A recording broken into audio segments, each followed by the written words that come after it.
Va ora in onda Liberamente, variazioni e scorribande con Giovanni Sallusti. Eccomi qua. Sono venuto a vedere lo strano effetto che fa la mia faccia e i vostri occhi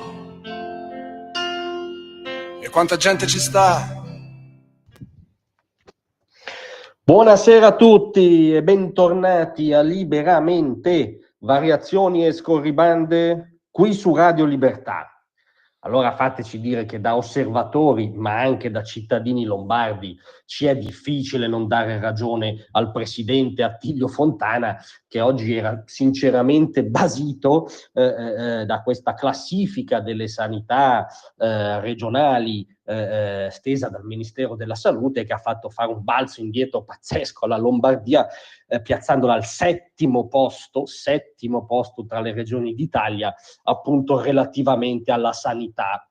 Ora chiunque dimori nel paese reale sa che è lievemente dura, per usare un lieve eufemismo, trovare 6 regioni che hanno una sanità migliore di quella lombarda. Non solo perché, come dice Fontana, più o meno nelle stesse ore di questa classifica ne è uscita una di Newsweek, secondo la quale il Niguarda è il miglior ospedale del paese e 5 dei primi 10 ospedali del paese sono lombardi, e dice Fontana la classifica ministeriale contempla codicilli, codici burocratici, perifrasi tecnicistiche incomprensibili. Quella di Newsweek è chiaramente basata sulla pratica ospedaliera in modo chiaro.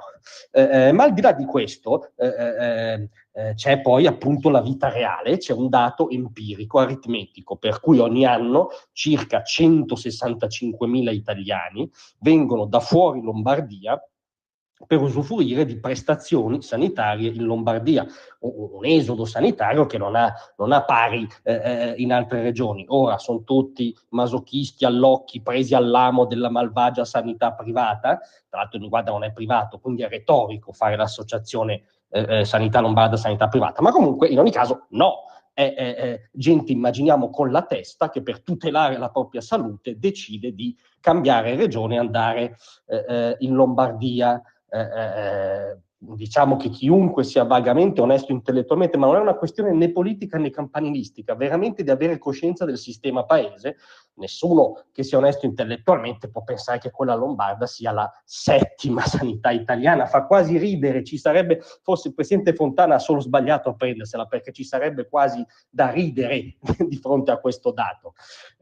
In ogni caso ognuno può scegliere, ci sono i codicilli ministeriali e poi ci sono 165.000 persone col problema più impellente che uno può avere sulla propria salute, spesso grave, che scelgono, pur non essendo lombardi, di andare in Lombardia a farsi curare. Ecco, noi immaginiamo che tra i codicilli e i 165.000 in carne e ossa contino di più i 165.000 in carne e ossa.